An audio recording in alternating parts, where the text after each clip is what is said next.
ಸ್ನೇಹಿತರೆ, ಇಲ್ಲಿ ನೀವು ಒಂದು ವಿಶೇಷವನ್ನು ನೋಡ್ಬೋದು ಈ ದೇವಸ್ಥಾನದಲ್ಲಿ. ಇವರು ಬಾಲಾಜಿಯವರು, ವೆಂಕಟೇಶ್ವರ ದೇವರು ಅವರ ಉತ್ಸವ ಮೂರ್ತಿ, ಶ್ರೀಕೃಷ್ಣ ದೇವರು ಅವರ ಉತ್ಸವ ಮೂರ್ತಿ, ಎರಡನ್ನೂ ಉತ್ಸವ ಮಾಡ್ತಾರೆ. ವೆಂಕಟೇಶ್ವರ ದೇವರನ್ನು, ಶ್ರೀಕೃಷ್ಣ ದೇವರನ್ನು ಎರಡನ್ನೂ ಅಷ್ಟೇ ಭಕ್ತಿಯಿಂದ ಇಲ್ಲಿ ಉತ್ಸವಗಳನ್ನು ಮಾಡಲಾಗುತ್ತೆ. ಏನಿದರ ವಿಶೇಷ ಬನ್ನಿ ನಾನು ಹೇಳ್ತೀನಿ.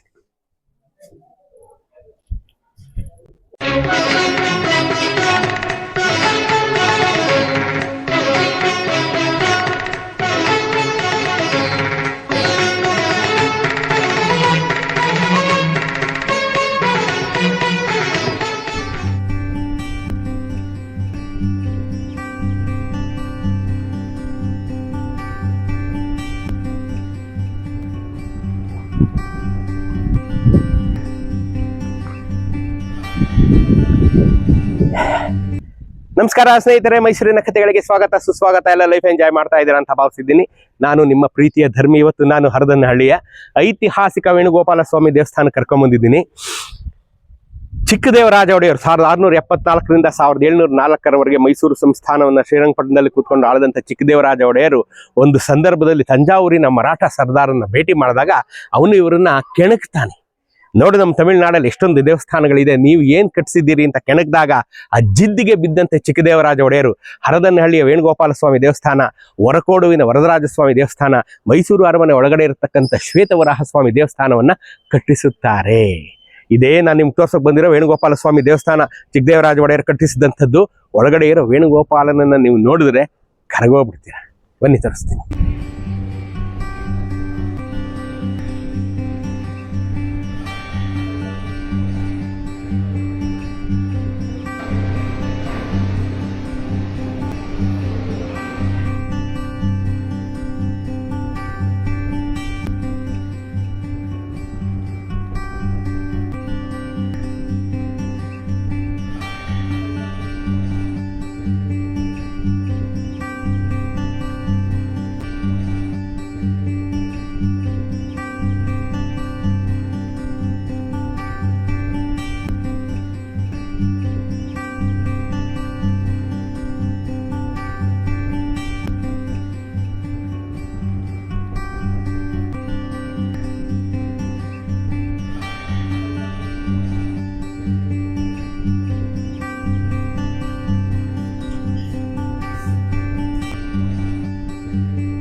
ಸ್ನೇಹಿತರೆ, ನೀವು ಮನೋಹರನಾದಂಥ ವೇಣುಗೋಪಾಲನನ್ನು ನೋಡ್ತಾ ಇದ್ದೀರಾ.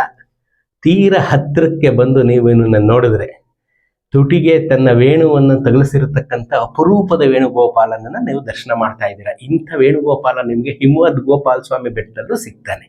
ಅದೇ ವೇಣುಗೋಪಾಲ ಚಾಮರಾಜನಗರದ ಹರದನಹಳ್ಳಿಯಲ್ಲೂ ಇದ್ದಾನೆ. ಅಂಥ ಪುಣ್ಯವಂತ ಸ್ವಾಮಿ ನೀವು ನೋಡ್ತಾ ಇದ್ದೀರಾ.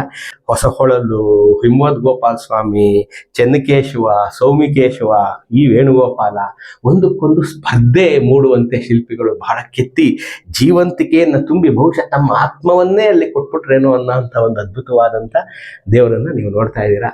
ಇಂಥ ದೇವ್ರ ದರ್ಶನ ಮಾಡಿಸಿದೇನಲ್ಲ, ನಿಮ್ಮ ಪುಣ್ಯದಲ್ಲಿ 10 ಪೈಸೆ ನನಗೆ. ಅಂಥ ಪುಣ್ಯವಂತ ದೇವರನ್ನ ನಾನು ನಿಮ್ಗೆ ದರ್ಶನ ಮಾಡ್ತಿದ್ದೀನಿ. ಹರದನಹಳ್ಳಿಗೆ ನೀವು ಬರಲೇಬೇಕು. ನೀವೇನಾದರೂ ಭಕ್ತಿ ಮಾರ್ಗದಲ್ಲಿದ್ದಲ್ಲಿ, 4 ಆಣಿ ಪುಣ್ಯ ಬೇಕು ಅಂತ ನಿಮ್ಗೆ ಅನಿಸಿದ್ದಲ್ಲಿ ಹರದನಹಳ್ಳಿಗೆ ಬಂದು ವೇಣುಗೋಪಾಲನ ದರ್ಶನ ಮಾಡಿ ನಿಮ್ಮ ಪಾಪಗಳನ್ನು ಕಳೆದುಕೊಳ್ಳಿ. ನಾನು ಹೇಳ್ತೀನಿ ಕೇಳಿ. ಅಂಥ ಅದ್ಭುತವಾದಂಥ ವೇಣುಗೋಪಾಲ ತನ್ನ ತುಟಿಗೆ ಅವನು ತನ್ನ ವೇಣುವನ್ನು ಮುಟ್ಕೊಂಡಿರುವಂಥ, ಮುತ್ತಿಕ್ತಾ ಇರುವಂಥ ವೇಣುಗೋಪಾಲನನ್ನು ನೀವು ಎಷ್ಟು ಸ್ನಿಗ್ಧ ಸುಂದರ ಮೂರ್ತಿಯನ್ನು ನೀವು ನೋಡ್ತಾ ಇದ್ದೀರಿ. ಎಂಥ ಅದ್ಭುತವಾದಂಥ ರಚನೆ. ಆ ಶಿಲ್ಪಿಗಳಿಗೂ ನಮೋ ನಮಃ.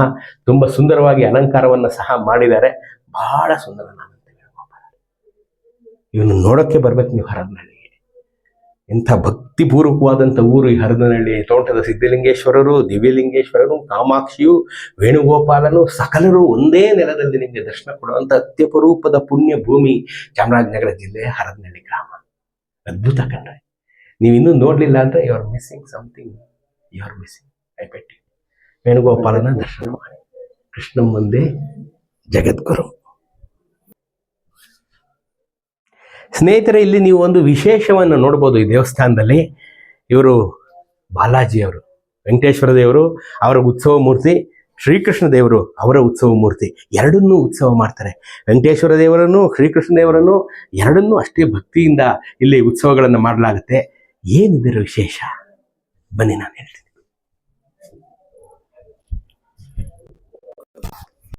ಸ್ನೇಹಿತರೆ, ಇಲ್ಲಿ ನೀವು ನೋಡ್ತಾ ಇದ್ದೀರಾ, ಲಲಾಟದಲ್ಲಿ ವೆಂಕಟೇಶ್ವರ ದೇವರನ್ನ ನೋಡ್ತಾ ಇದ್ದೀರಾ. ಒಳಗಡೆ ಇರುವಂತಹ ವೇಣುಗೋಪಾಲ, ಈ ಲಲಾಟದಲ್ಲಿರೋನು ವೆಂಕಟೇಶ್ವರ.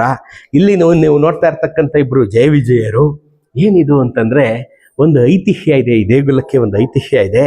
ಏನಪ್ಪಾ ಅಂತಂದ್ರೆ, ಈ ಮೂಲ ದೇವರು ಮುಂಚೆ ಬಂದು ವರದರಾಜಸ್ವಾಮಿಯೋ ಅಥವಾ ವೆಂಕಟೇಶ್ವರನೋ ಆಗಬೇಕಾಗಿತ್ತು.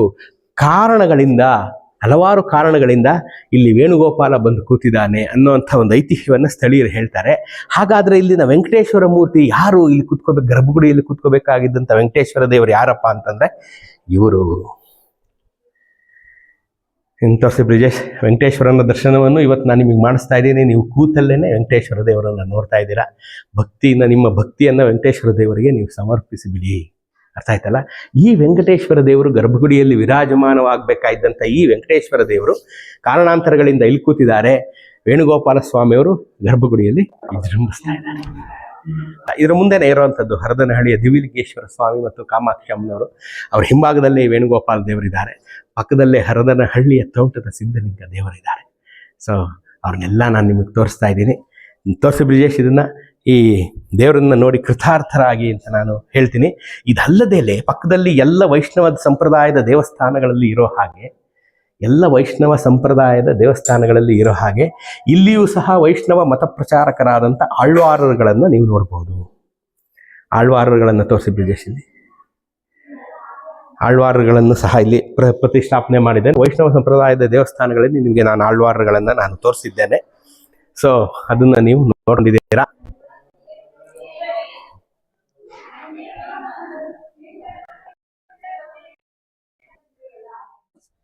ಸ್ನೇಹಿತರೆ, ಇದು ತುಂಬಾ ಸುಂದರವಾದಂಥ ಪ್ರಾಕಾರ. ವೇಣುಗೋಪಾಲ ದೇವರ ಪ್ರಾಕಾರ ನೋಡ್ತಾ ಇದ್ದೀರಾ, ಬಟ್ ಎಲ್ಲ ಖಾಲಿ ಇರೋಂಥ ಜಾಗ ಅಂತ ನೀವು ನೋಡ್ತಾ ಇದ್ದೀರಾ. ಇದು ತುಂಬಾ ಶಾಬಿಯಾಗಿತ್ತು ಮುಂಚೆ. ನಾನು ಏನು ನಿಮಗೆ ದಿವಿಲಿಂಗೇಶ್ವರನ ದೇವಸ್ಥಾನನ ತೋರಿಸಿದ್ನಲ್ಲ, ಅದೇ ರೀತಿ ಇತ್ತು. ಆದರೆ ಇದನ್ನ ಮಧುಸೂದನ್ ಅಂತ ಇವರು ಮತ್ತು ಪವನ್ ಅಂತ ಹೇಳಿ ಇವರದ ಒಂದು ತಂಡ 10 ವರ್ಷಗಳಿಂದ ಅವಿರತ ಶ್ರಮವನ್ನು ಹಾಕಿ ಇದನ್ನ ಈ ಮಟ್ಟಿಗಾದ್ರೂ ಕಾಪಾಡ್ಕೊಂಡು ಬಂದಿದ್ದಾರೆ. ಪ್ರತಿಯೊಂದು ಊರಿನಲ್ಲೂ ಈ ರೀತಿಯಾದಂಥ ಉತ್ಸಾಹಿ ಯುವಕರಿದ್ರೆ ಎಲ್ಲ ದೇಗುಲಗಳು ತುಂಬಾ ಸುಂದರವಾಗಿ ನೋಡ್ಲಿಕ್ಕೆ, ಅಟ್ಲೀಸ್ಟ್ ಒಂದು ಶುಚಿಯಾಗಿ ಓಡಾಡೋ ಥರ, ಭಕ್ತಾದಿಗಳು ಬಂದಾಗ ಅವ್ರ ಮನಸ್ಸಿಗೆ ಒಂದು ಸ್ವಲ್ಪ ನೆಮ್ಮದಿ ಕೊಡೋ ಥರ ಅಂತೂ ಇರ್ತವೆ. ಸೊ ಎಲ್ಲ ಊರಲ್ಲೂ ಇಂಥ ಉತ್ಸಾಹಿ ಯುವಕರು ಇದ್ದಾರೆ. ಇನ್ನು ಇಲ್ದೇ ಇರೋ ಊರಲ್ಲಿ ಇಂಥ ಉತ್ಸಾಹಿ ಯುವಕರೆಲ್ಲ ಬರಲಿ ಅಂತ ನಂದೊಂದು ಆಸೆ ಇದೆ. ಮಧುಸೂದನ್ ಮತ್ತು ಪವನ್ ಕುಮಾರ್ ಅವ್ರಿಗೆ ವೇಣುಗೋಪಾಲ ಸ್ವಾಮಿ ಆಯುಸ್ಸು, ಆರೋಗ್ಯ, ಎಲ್ಲ ಧನ ಕನಕ ಸಂಪತ್ತನ್ನೆಲ್ಲ ಕೊಡಲಿ. ಅವ್ರಿಗೆ ಇನ್ನೊಂದಿಷ್ಟು ಶಕ್ತಿ ಮತ್ತು ಇನ್ನೊಂದಿಷ್ಟು ಆಸಕ್ತಿಯನ್ನು ಕೊಡಲಿ. ಈ ಊರಿನ ಎಲ್ಲ ದೇವಸ್ಥಾನಗಳನ್ನು, ಪುರಾತನ ದೇವಸ್ಥಾನಗಳನ್ನು ಹೀಗೆ ಚೆನ್ನಾಗಿ ಇವರು ನೋಡ್ಕೊಳ್ಳಿ ಅಂತ ಹಾರೈಸ್ತೀನಿ. ನಿಮ್ಮ ಹಾರೈಕೆನೇ ಇವ್ರ ಮೇಲೆ ಇರಲಿ ಅಲ್ವೇ?